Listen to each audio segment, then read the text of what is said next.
entrepreneur himself. He's going to be the moderator for today's session with Beerud. If you want to take over. Thank you so much. Good morning. Very good morning, in fact. What we're going to do is I'm going to leave this mic. I kind of a little bit animated, so I'll prefer the other mic, and I'll do the same thing for Beerud as well. So if you could just connect that one.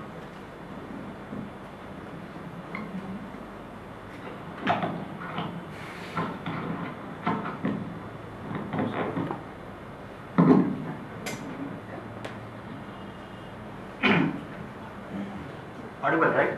Yeah. I'm usually audible without mic, so that's not a problem. Year 2009, I was on a vacation in India and happened to travel to Mumbai. On the very next seat, there was a gentleman sitting in about early 30s or something like that.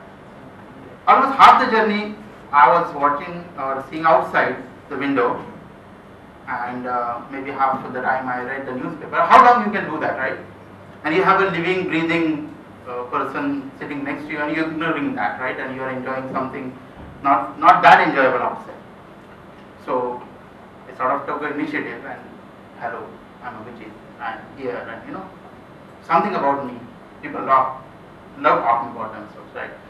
And so what do?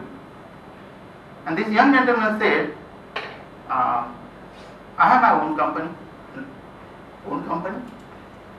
and then went on talking about it. And this gentleman actually talked about how he started after college. He got into a company, about 5-6 years worked in a company, but had some family problems and couldn't dedicatedly work from the office, and eventually kind of had to give up the job. And here is this guy telling me that how he started his company. He had about 7-8 people working in his company, and they are working with global clients. And it was very interesting, coming from a corporate world where I used to do techno marketing and all that, how he is able to manage sitting in Pune and just 2 BHK flat, and now having 7-8 people working with him. And then he told me about how actually he used his skills to offer global people through e-learns. That's the first time I seriously came about e-learns, and it was very, very surprising, and it was very happy moment to see that people are taking their things in their own hand and making it big. They are creating jobs. We all hear about don't be a job seeker, be a job creator. How many of you have heard this? Right? We are all, half of you are entrepreneurs here, half of you probably are aspiring entrepreneurs here, but we all wanted to do something that we are passionate about, we love to do, and we can offer, rather than going paycheck after paycheck and appraisals after appraisals. Isn't that? We have a person who has not only managed to create the job, but managed to create entrepreneurs all over the world. I never imagined that I'd have an honor to speak with Beerud. Even I never imagined that this company would have been formed by an Indian person, right? Which is a global company. Will unfold the story of this successful journey, who has touched the lives of millions and have fulfilled the dreams of millions. I welcome Beerud.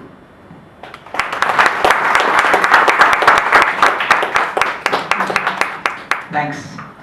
Thank you so much for agreeing. Some of you find a little bit difficult to see him, but that's okay. I think what matters is the message, and you can see. I mean, I don't mind standing.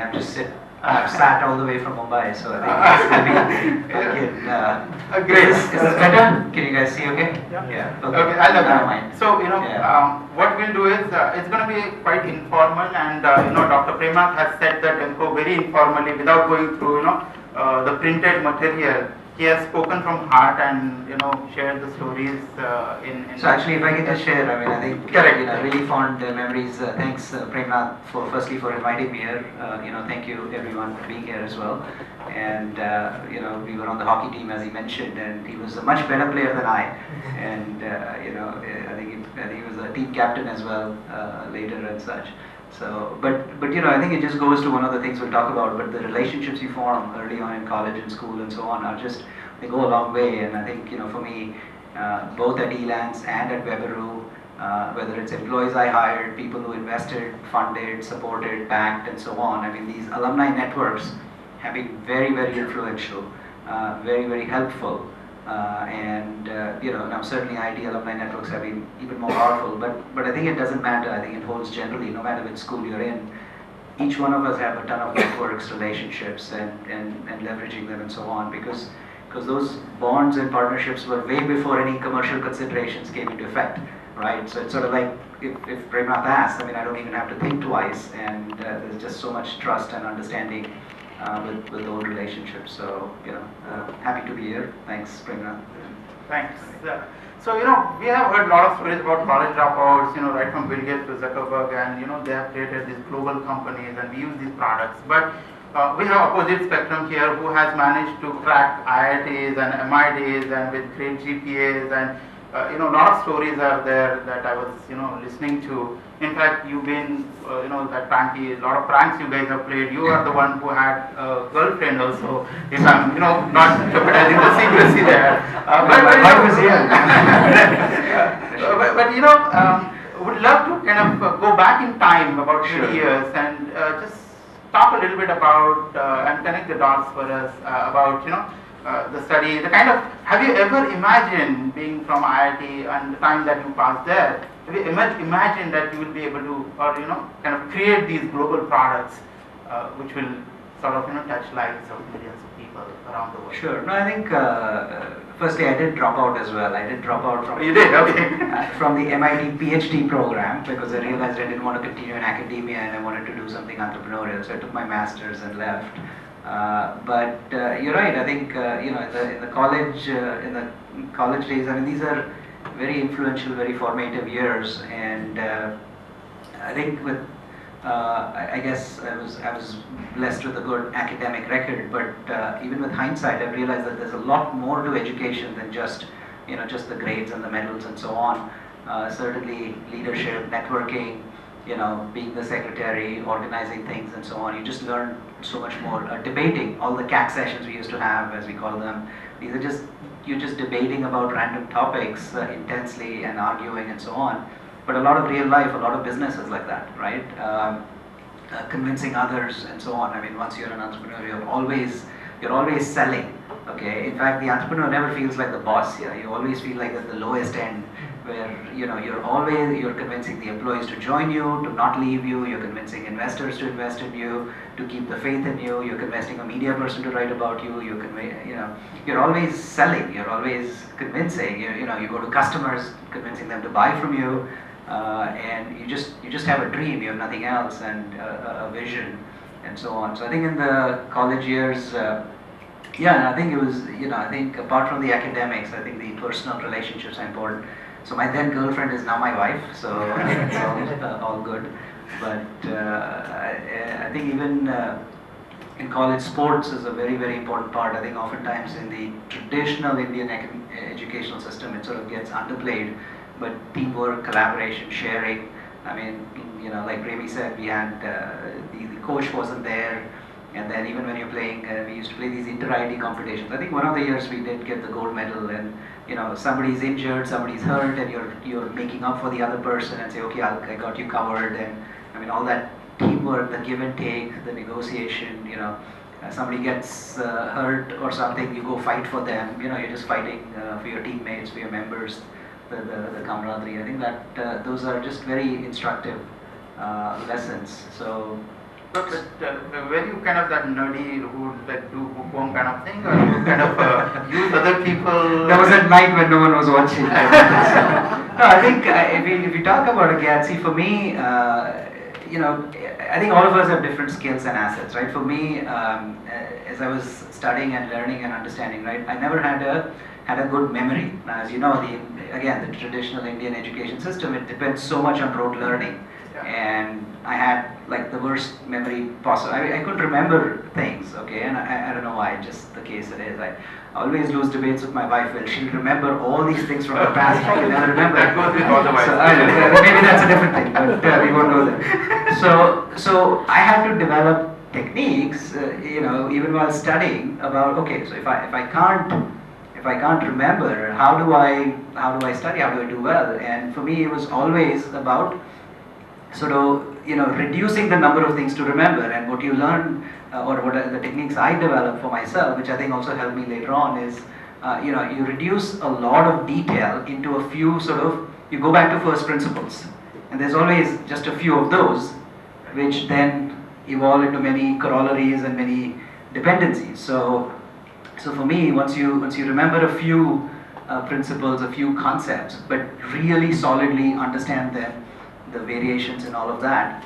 then oftentimes I'd spend, even in exams, you'd see a problem and I would remember, but I'd work backwards to say, okay, what was the principle underlying that, then develop from that, develop some of the intermediate responses, and then go on to kind of solve the problem and so on. So I think, and frankly, I think again in real life, a lot of things are just problems you've never seen, things you've never dealt with, and you just kind of, so problem solving work for me, analytical, just really just trying to understand. And I think a lot of education is not about understanding.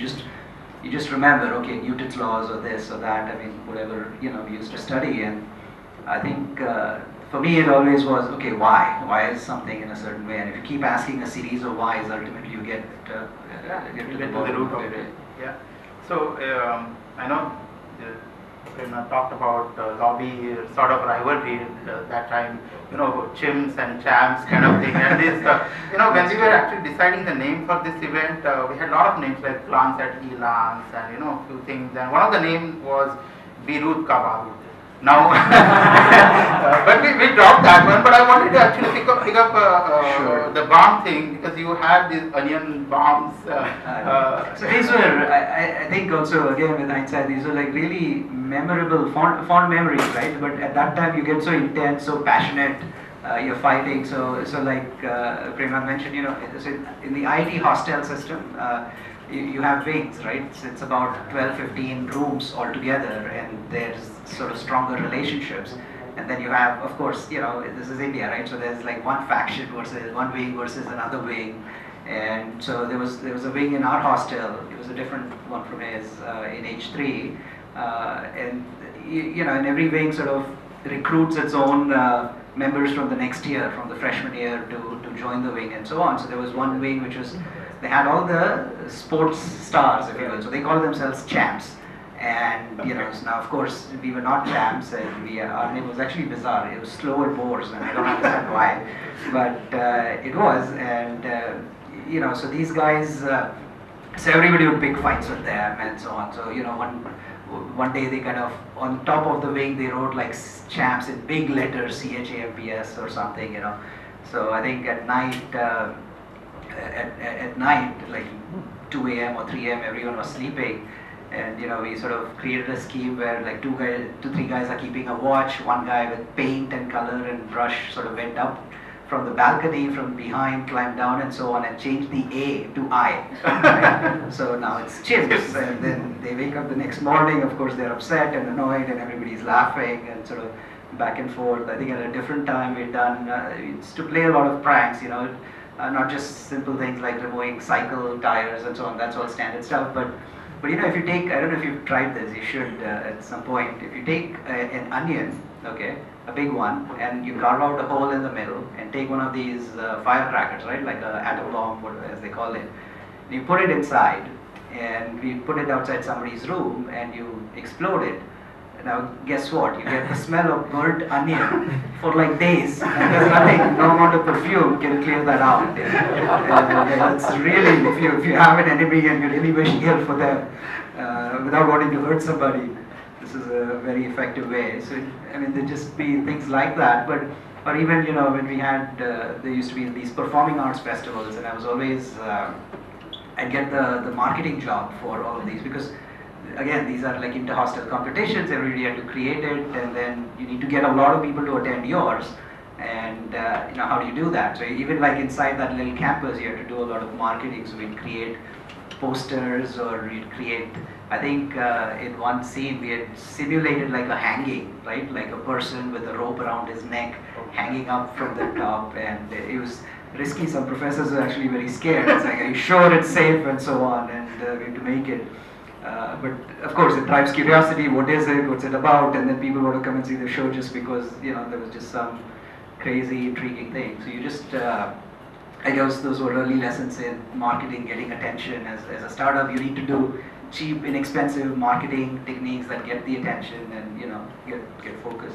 So no wonder also why. a good lesson in project execution. That's right.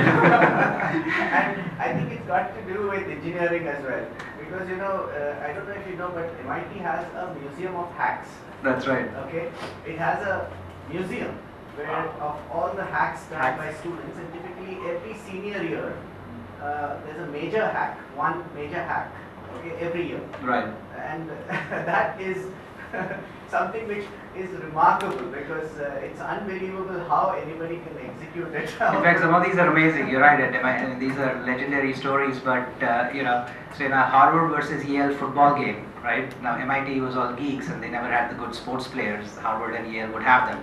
It's a big game, big competition going on, and at intermission time, like right on the half line, right? There's a little ball, an inflatable ball that's emerging, and it gets bigger and bigger and bigger, and then it's about like, I don't know, 20 feet high and tall, and on that ball it says like MIT, and everybody is scared. Better still, the next day's newspaper said, Harvard, Yale play, MIT wins. Exactly right. So just a variety of. That's truly a geeky stuff, only IITs and MIT guys, and that's no wonder why we have 3 Idiots kind of movies so popular. But just taking the thread ahead, you computer grad, and then you went to MIT again in computer science, and instead of ending up in codes, you actually ended up in coins and money in Wall Street, as investment in investment firms. So, right. What's a transition there? So actually, once I got to MIT, it was it was a little disorienting, like the first month or two, because you go in there and say, okay, they ask you what courses do you want to take, and I'm like, okay, what courses am I supposed to take? And they say, you're supposed to take nothing.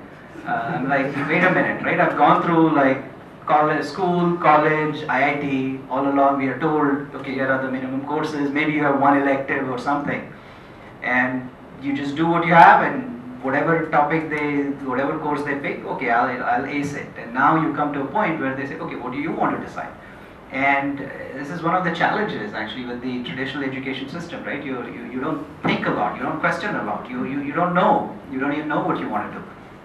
So now, for the first time, you're kind of discovering, okay, and then you look at the course list, right? It ranges from everything, from like computer science to economics to sociology to, just about chemical engineering, business degrees, just about anything. And these are some of the best, even within MIT, they're like the best engineering college in the world, the best biotech, the best management college, and so on.